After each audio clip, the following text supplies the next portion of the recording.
Assalamualaikum and welcome back to my channel Basic Biology.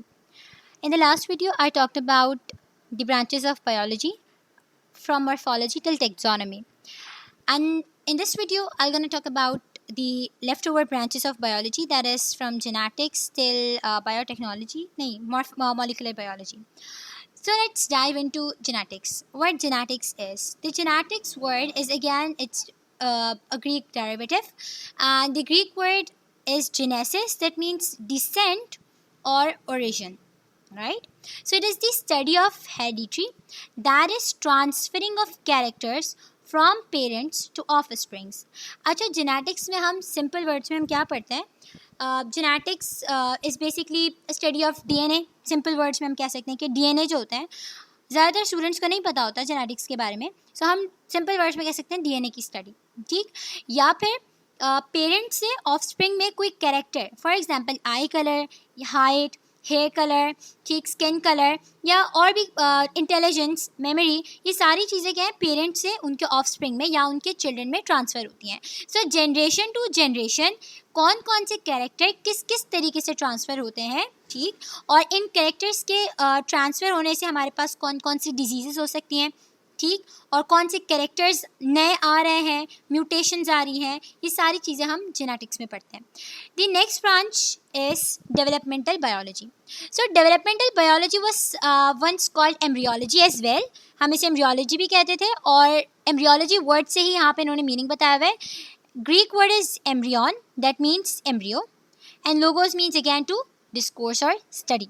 So we all know कि before birth जो organism होता है उसे हम एम्ब्रियो कह रहे होते हैं. सो डेवलपमेंटल बायोलॉजी में हम स्टडी करते हैं formation and development of embryo, कि कोई एम्ब्रियो जो बिफोर बर्थ जो ऑर्गेनिज्म है वो किस तरीके से फॉर्म हुआ है, ठीक. पहले जाइगोट होता है, जाइगोट के बाद फिर सेल डिविजन्स होती हैं तो एक एम्ब्रियो बनता है, ठीक है. सिंगल सेल से एक मल्टी सेलुलर एम्ब्रियो किस तरीके से बना है, और फिर उस एम्ब्रियो में कौन कौन से हमारे पास स्ट्रक्चर्स पाए जा रहे हैं, वो किस तरह डेवलप हुए, मतलब नए सिरे से कैसे बने, इन सब चीज़ों को हम डेवलपमेंटल बायोलॉजी में पढ़ते हैं.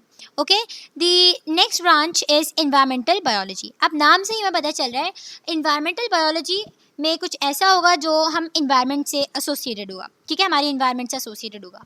अच्छा, इन्वायरमेंट क्या होती है? Environment is the area you're surrounded with, मतलब जो आपके सराउंडिंग में एरिया है वो इन्वायरमेंट है आपकी. इन्वायरमेंट में लिविंग ऑर्गेनिजम्स और नॉन लिविंग ऑर्गेनिजम्स दोनों चीज़ें आ जाती हैं. So the study of relationship, it's very important because it's something unique and different. The study of relationship between living organisms, right, and non-living factors of environment and their effects on each other. ये सारी चीज़ें हम पढ़ते हैं environmental biology में.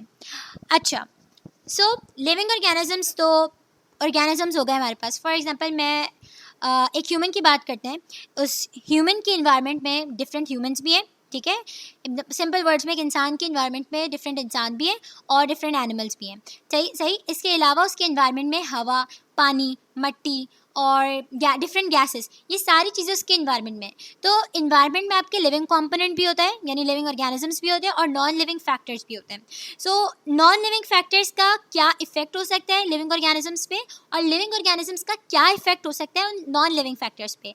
For example, अगर वही इंसान जो जिसकी मैंने एग्जाम्पल दिए वो अपने इन्वायरमेंट को गंदा कर रहा है, अपने एरिया में मौजूद कोई लेक है उसमें कचरा डाल रहा है, सो वो पॉल्यूट कर रहा है, वो नॉन लिविंग इन्वायरमेंट को हार्म पहुँचा रहा है. इसके साथ साथ उस लेक में मौजूद जो लिविंग ऑर्गेनिजम्स हैं वो उनको भी हार्म पहुंचा रहे हैं. So this all thing is dealt under the field of environmental biology. हम ये देखते हैं कि दोनों चीज़ों का, लिविंग और नॉन लिविंग कंपोनेंट का एक इन्वायरमेंट में एक दूसरे पे क्या इफेक्ट हो सकता है. उसी के हिसाब से फिर हम डिफरेंट मेजर्स लेते हैं. Next branch is palaeontology. Paleontology, again, this is a Greek word. Greek meaning of this is paleos, means ancient, and ontos means being, and logos means again discourse. So the study of remote past organic life with the help of fossils. आप लोगों ने fossils के बारे में पढ़ा होगा कि fossils क्या होते हैं. fossils जो खंडरात होते हैं, ठीक है, खंडरात मीन्स जो ड्यून्ड एरियाज़ होते हैं, वहाँ से हमें जो पुराने ऑर्गेनिजम्स जो गुजरे हैं, लाइक डायनासोर्स गुजरे हैं, डिफरेंट ट्रीज़ थे जो अब नहीं पाए जाते, डिफरेंट एनिमल्स एंड डायनासोर्स के अलावा भी जो अब एक्सटिंक्ट हो चुके हैं. और सिर्फ एक्सटिंक्ट एनिमल्स ही नहीं, बल्कि जो हमारे रिमोट पास्ट मतलब बहुत पास्ट के अंदर जो ऑर्गेनिजम्स गुजरे हैं उनके जो हमें लेफ़्ट ओवर पार्ट्स मिलते हैं, ठीक, उन्हें हम फॉसिल्स कह रहे होते हैं, ठीक है। तो हम उन फॉसिल्स की मदद से हम ये स्टडी करते हैं कि ये स्पेसिफिक जो ऑर्गेनिज्म है ये कौन से किस ईयर में पाया गया था, इसकी कैरेक्टरिस्टिक्स क्या है। और जैसे हमने डायनासोर्स को देखा नहीं है, लेकिन हमारे पास डायनासोर्स के बारे में काफ़ी सारी इन्फॉर्मेशन ऑलरेडी मौजूद है। So this is all due to this palaeontology. Next one is biotechnology. So biotechnology ये काफ़ी इमर्जिंग फील्ड है बायोटेक्नोलॉजी, और इस बायोटेक्नोलॉजी का डायरेक्ट रिलेशन है जेनेटिक्स के साथ। किस तरीके से, अब हम देखते हैं। It is study about techniques of manipulation of gene to bring the changes in structure and location of genes to achieve desirable characters is called biotechnology, ठीक है। अब इसमें हमने क्या क्या देखा है, manipulation, it's not manipulation, it's manipulation of gene. Means genes में हम क्या करेंगे, अपनी मर्जी के कुछ ऐसे चेंजेस आते हैं इसकी स्ट्रक्चर में और इसके लोकेशन में, जिसकी वजह से हमारे पास एक डिज़ायरेबल कैरेक्टर आ जाता है, ठीक। अब जीन्स क्या होता है, जीन्स बेसिकली डीएनए के सेगमेंट्स होते हैं, डीएनए पे छोटी छोटी जगहें होती हैं, उन्हें हम जीन्स कहते हैं, और हर जीन का एक स्पेसिफिक काम होता है, ठीक। तो हम क्या करते हैं, उन जीन्स का स्ट्रक्चर और उनकी लोकेशन को चेंज कर देते हैं। इससे क्या होता है, डीएनए में चेंजेस आते हैं, डीएनए चेंज होगा तो जो कैरेक्टर्स उस ऑर्गेनिज्म के हमें स्पेसिफिक नज़र आ रहे हैं वो चेंज हो जाएंगे।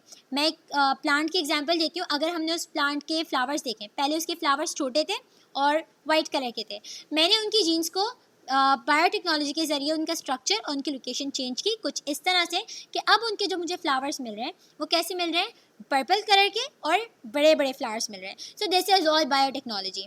और इस बायोटेक्नोलॉजी के ज़रिए we are producing different type of proteins that are found in the animal body.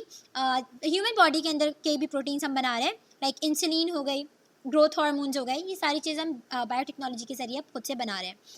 Next is socio biology. Socio biology ये वर्ड हमारे पास लैटिन से, right. Socius means to associate. You guys know better about social, ठीक है। Social media हम सुनते आ रहे हैं, ये भी सुनते हैं, पीपल आर सोशल, हम बहुत सोशल हैं। तो सोशल क्या है, आपस में एक दूसरे के जो आपके इंटरेक्शंस हैं, आपके कोरिलेशंस हैं, that is the meaning of social. The study of social behavior of living organism is that interaction between themselves. Like for example, cats का और ह्यूमंस का आपस में क्या इंटरेक्शन है, like humans, some humans love cats and some do not, right. और different organisms का different organisms के साथ आपस में क्या इंटरेक्शन होता है, और species within this species क्या इंटरेक्शन है, ये सारी चीज़ें हम सोशियो बायोलॉजी में पढ़ेंगे। Next is parasitology. Greek meanings for para is up, it is the study of parasite. Parasites आप लोगों को पता है क्या होते हैं। पैरासाइट्स अगर मैं सिंपल मीनिंग्स में बताऊं, so these are those organisms जो आपकी बॉडी में रह रहे होते हैं और आपको हार्म पहुंचाते हैं, आपसे अपना न्यूट्रिशन और शेल्टर ले रहे होते हैं, लेकिन आपको हार्म पहुंचा रहे होते हैं। और पैरासाइट्स एनिमल्स के भी होते हैं, प्लांट्स के भी होते हैं, ठीक है। सो पैरासाइटोलॉजी में हम पैरासाइट्स की स्टडी करेंगे। Next is pharmacology. Pharmacology Greek word Pharmacon means drug, ठीक। ड्रग्स अच्छी भी होती हैं और बुरी भी होती हैं, right. So the study about action of drugs. Simple words में अगर यहाँ हम कंसीडर करते हैं कि मेडिसिनल ड्रग्स को कंसीडर करें या एडिक्टिव ड्रग्स को भी, ठीक है, दो टाइप्स होती हैं ड्रग्स की। तो फार्माकोलॉजी में हम एक्शन ऑफ ड्रग को देखते हैं कि कोई ड्रग किस तरीके से आपकी बॉडी में एक्शन कर रही है, इसके क्या साइड इफेक्ट्स हैं और इसके क्या आपके पास बेनिफिशियल इफेक्ट्स आ रहे हैं। Last but not the least one is molecular biology, the study of organic molecules which constitute cell and its organelles. हम मॉलिक्यूलर बायोलॉजी में सिंपल हम ये देखते हैं कि सेल और उसके ऑर्गेनल्स किन मॉलिक्यूल से मिलकर बने, इन चीज़ों के बारे में हम मॉलिक्यूलर बायोलॉजी में पढ़ रहे होते हैं। So that sums up it's total 15 branches, and that sums up my part. So if there any query, if there any question, do comment, and till then please like, subscribe and share this channel, and hope so you enjoy this video. Thank you so much for watching.